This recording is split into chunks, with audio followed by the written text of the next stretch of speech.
They had been told that Americans were barbarians, that capture meant torture, starvation, and death.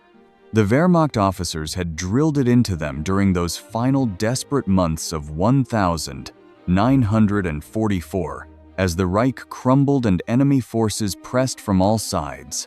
Better to die fighting, they said, than to fall into the hands of the Americans who would show no mercy to the soldiers of the Third Reich. But as Hans Mueller stood in the mess hall of Camp Hearn in Texas, watching steam rise from a plate of fried chicken, mashed potatoes swimming in butter, green beans glistening with bacon fat, his mind could not reconcile what he had been taught with what lay before him. The aroma of fresh coffee drifted through the air. Real coffee, not the bitter ersatz substitute made from acorns and chicory that Germans had drunk for years. Around him, hundreds of German prisoners sat at clean tables with checkered tablecloths, eating portions larger than anything they had seen since before the war began. Some wept quietly into their food. Others ate in stunned silence, waiting for the trick, the cruelty that surely must come. It was May 1945, and everything they had believed about their enemies was dissolving like sugar in hot tea. The journey to this moment had begun weeks earlier, in the chaos of Germany's collapse. Müller had been captured near the Rhine along with his unit, exhausted men who had not eaten properly in days, their uniforms hanging loose on bodies made thin by years of diminishing rations. They had heard the stories, passed down through the ranks like ghost tales, of what the Americans did to prisoners. Some said they used them for medical experiments. Others claimed they were worked to death in mines and quarries. The SS officers had been particularly vivid in their descriptions, painting pictures of American sadism that made even hardened soldiers pray for a quick death in battle rather than capture. The first sign that something was different came on the transport ships crossing the Atlantic. Instead of being chained in dark holds as they expected, the prisoners found themselves in bunks with clean sheets. American medics treated their wounds with penicillin, a miracle drug that Germans had only heard rumors about. The guards offered them cigarettes and spoke to them not as subhuman enemies but as men. One young American soldier from Milwaukee, whose grandparents had emigrated from Bavaria, tried out his broken German on them, asking about their hometowns, their families. The cognitive dissonance was overwhelming. Their minds struggled to process kindness from an enemy they had been trained to hate and fear. When the trains pulled into Camp Hearn, the Germans pressed their faces to the windows, expecting to see the detention facility that matched their darkest imaginings. Instead, they saw wooden barracks arranged in neat rows, painted white and clean. There were recreational fields, a theater building, even small gardens where previous prisoners had planted flowers. The Texas sun beat down on grass kept green by sprinkler systems, a luxury that seemed impossible in wartime. As they filed off the trains, American officers counted them not with contempt but with the efficient boredom of men doing routine paperwork. That first meal broke something in many of them. It was not just the quantity of food, though that alone was staggering to men who had survived on watery soup and sawdust bread. It was the quality, the care taken in preparation. The mess hall served the same food that American soldiers ate at nearby bases. Fresh milk appeared at every meal, white and creamy, not the thin blue liquid that passed for milk in wartime Germany. There was meat every day, sometimes twice a day. Fresh vegetables, fruit, desserts with real sugar. One prisoner, a schoolteacher from Hamburg named Friedrich Kellner, wrote in his diary that night with a shaking hand, describing how he had forgotten the taste of butter, how it had made him think of his mother's kitchen before the war, before everything went mad. The barracks themselves defied every expectation. Each man had his own bed with a mattress, not straw but an actual mattress with springs. They were issued 2 blankets, sheets that were laundered weekly, and pillows. The latrines had running water, hot water for showers, soap that lathered white and smelled of lavender. These were amenities that many German soldiers had not experienced even in their own army's barracks. The windows had no bars. The fences around the camp, while present, seemed almost ceremonial compared to what they had imagined. Some prisoners stood at these fences in the evening, watching the Texas sunset paint the sky orange and pink, breathing air that smelled of sage and dust, wondering if they had died and gone to some strange purgatory that resembled nothing they had been taught about America. It was not the food that broke them, but the freedom. Within the camps, German prisoners largely governed themselves. They elected their own leaders, organized their own work details, ran their own kitchens with food provided by the Americans. They published camp newspapers in German, held theatrical performances, formed orchestras and soccer teams. The American guards stayed largely outside the compounds, intervening only when necessary. This trust, extended to men who had been enemies just weeks before, created a psychological vertigo. They had been told Americans were savage and lawless, yet here was a system that operated on honor and mutual respect. The camp canteens sold beer. This detail, small as it might seem, struck the prisoners with particular force. They could purchase Lone Star and Pearl beer with the scrip they earned from voluntary work programs.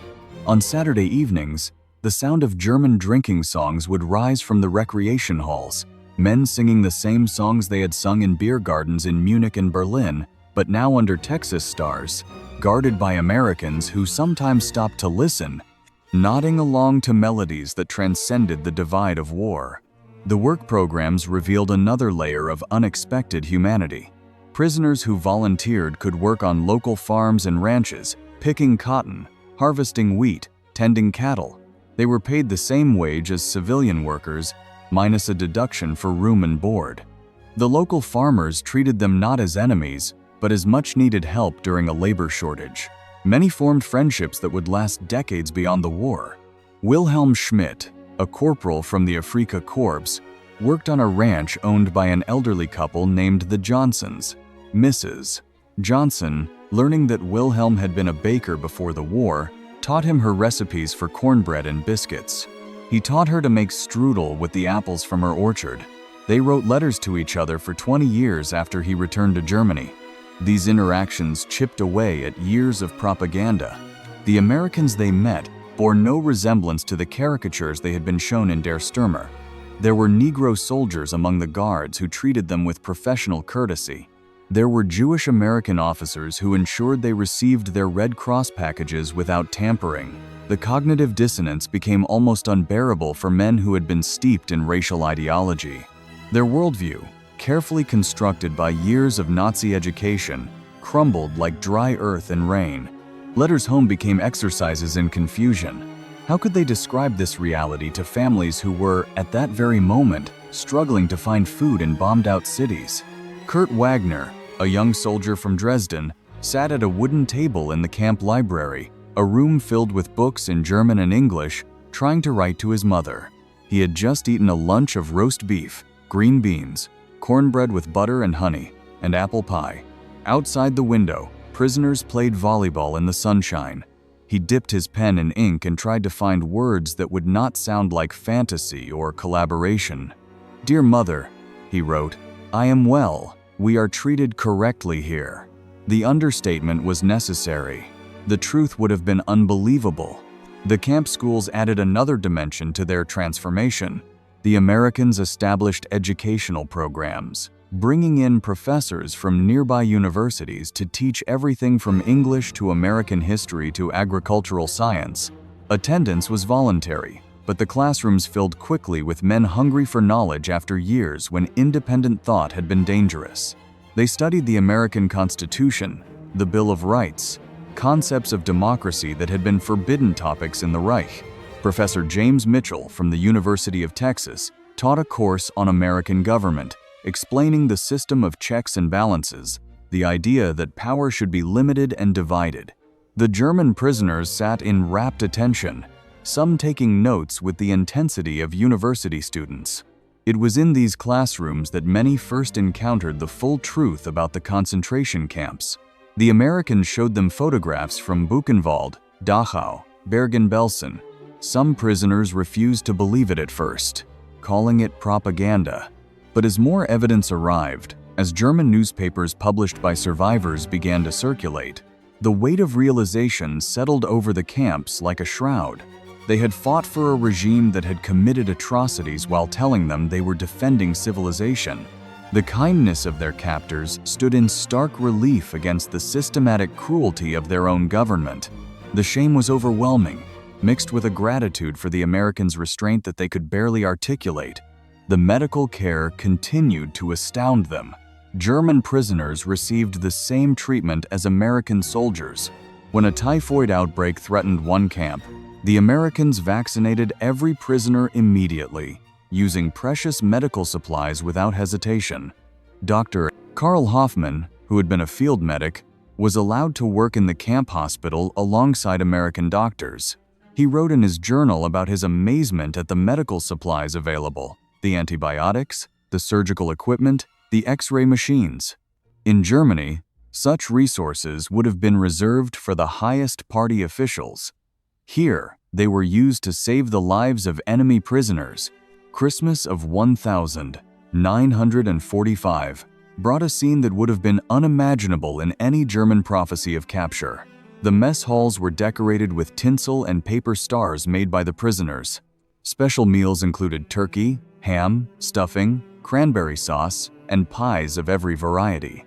The International Red Cross delivered packages from Germany, letters and small gifts that had somehow made it through the chaos of occupied territories. American guards wished them Frohe Weihnachten as they passed. In the chapel, built by the prisoners themselves with lumber provided by the Americans, a choir sang Still Nacht, and both German prisoners and American guards stood together in something approaching peace. But perhaps the most profound moment came with the news that repatriation would begin soon. The war was over. Germany was divided among the victors, and the prisoners would be sent home. Instead of celebration, a strange melancholy settled over many camps. Hans Müller was not alone in his reluctance to leave. He had gained 20 pounds during his imprisonment.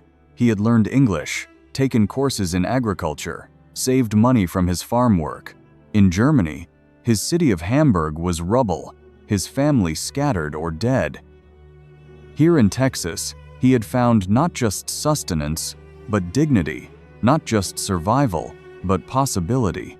The petitions began arriving at camp commandants' offices, formal requests to remain in America, to delay repatriation, to be allowed to emigrate. They were written in careful English, expressing gratitude and a desire to become American citizens. The irony was profound. Men who had worn the Wehrmacht uniform, who had sworn oaths to Hitler, were now begging to stay in the country they had been trained to despise. The requests were mostly denied due to political impossibilities, but the very fact of their existence revealed the complete inversion of everything they had believed. Some found ways to delay their departure. They volunteered for extra work details, signed up for additional educational courses, claimed medical issues that required extended treatment. Others began relationships with local women through church events and supervised social gatherings, romances that bloomed despite the circumstances. Heinrich Bauer married his American sweetheart 2 days before his scheduled repatriation, a union that allowed him to remain and eventually become a citizen. Their wedding in the camp chapel was attended by guards and prisoners alike, a moment of joy that transcended the boundaries of war. The departures, when they finally came, were scenes of unexpected emotion. American guards shook hands with men they had guarded for over a year, exchanging addresses, promising to write. The prisoners left carrying more than just their few possessions. They carried a fundamentally altered understanding of America and Americans. They had experienced democracy not as an abstract concept but as a lived reality, seen freedom not as chaos but as responsibility, encountered their enemy's capacity for decency that exceeded their own nation's propaganda about itself. Friedrich Kellner stood on the deck of the ship taking him back to Germany, watching the American coastline disappear. In his pocket was a letter from the Texas family he had worked for, inviting him to return after immigration laws might allow it. He thought about the irony of his journey, how he had arrived expecting brutality and was leaving having experienced more kindness than his own government had shown him in years of service. The propaganda had prepared him for monsters, and instead he had found humans, complicated and flawed but ultimately decent humans who had treated him with a dignity that would haunt him forever. The psychological impact rippled far beyond the individual prisoners. When they returned to Germany, they became inadvertent ambassadors for a different narrative about America. In beer halls and living rooms across the defeated nation, they told stories that contradicted years of propaganda. They spoke of the food, yes, but more importantly of the fairness, the systematic decency, the way power had been wielded with restraint. These stories, told by men who had no reason to lie, began to reshape German understanding of their former enemies and became crucial seeds for the eventual alliance between West Germany and the United States. It was not the military defeat that ultimately transformed these men's worldview, but the cognitive dissonance of experiencing kindness where they had expected cruelty. They had been prepared to resist torture, to endure starvation, to maintain their ideological conviction against American brutality. They had no defense against decent treatment, no propaganda that could explain away the daily reality of dignity and respect. The very humanity of their treatment forced them to confront the inhumanity of what they had fought for. Years later, Hans Müller would return to Texas as a successful businessman, standing in the same spot where Camp Hearn had once held him prisoner. The barracks were gone, replaced by suburban development, but he could still smell the sage in the air, still remember the taste of that first meal, the weight of kindness that had crushed his carefully constructed hatred. He had named his son Thomas, after the American guard who had taught him English, who had lent him books, who had shown him that enemies could become friends. The great irony of their experience was that America had conquered them not through force but through freedom, not through cruelty but through kindness. They had been prepared for an enemy and instead encountered a teacher. The camps that were meant to contain them became classrooms where they learned about democracy, dignity, and the possibility of redemption. They had arrived as prisoners of war, but left as students of a different way of being in the world. The German soldiers who begged to stay in America were not weak men seduced by comfort. They were men who had encountered a truth so profound, it shattered their worldview. They had discovered that their enemies were not what they had been told, that America was not what they had been taught, that they themselves were capable of becoming something different than what their nation had made them. In the end, it was not the barbed wire that held them, but the revelation that there existed a place where power could be wielded with restraint, where enemies could be treated with dignity, where the arc of justice might actually bend toward mercy. This transformation was not universal. Some prisoners remained dedicated Nazis, interpreting American kindness as weakness, maintaining their ideological convictions despite all evidence to the contrary. But for many, perhaps most, the experience created a psychological earthquake whose aftershocks would last a lifetime. They had been told they were the master race-fighting subhuman enemies. They discovered instead that they were simply men, captured by other men who chose to treat them with a humanity that transcended the hatred of war. In the archives today, you can still read their letters, written on camp stationery with prisoner of war mail stamped across the top. They tell of movie nights where they watched American films with German subtitles, of baseball games they learned to play and eventually love, of Thanksgiving dinners where American guards explained the tradition of gratitude while serving them turkey and stuffing.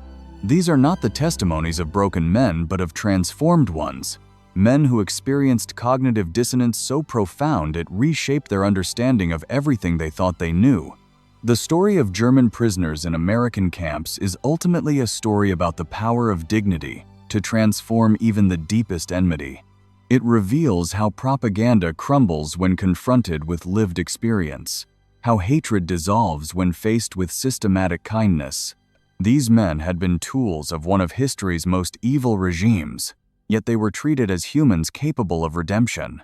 That treatment, that fundamental respect for human dignity even in one's enemies, became the bridge across which former foes could walk toward friendship. As the last of these men pass from living memory, their stories remain as testament to a remarkable moment in history when America's greatest weapon proved to be not its military might but its values, imperfectly applied but powerfully demonstrated. The German soldiers who begged to stay were not betraying their homeland but recognizing a profound truth. They had found something in captivity they had never experienced in freedom under the Reich: the dignity of being treated as human beings worthy of respect, capable of growth, deserving of second chances. The camps are gone now, returned to farmland and development, but their legacy lives on in the thousands of families whose patriarchs came home with stories that contradicted everything they had been taught to believe. These men planted seeds of a different narrative in post-war Germany, one that would eventually bloom into partnership and alliance. They had learned that enemies need not remain enemies forever, that hatred was not inevitable, that even in war's darkest hour, humanity could prevail. And there were thousands more stories like this, waiting to be remembered.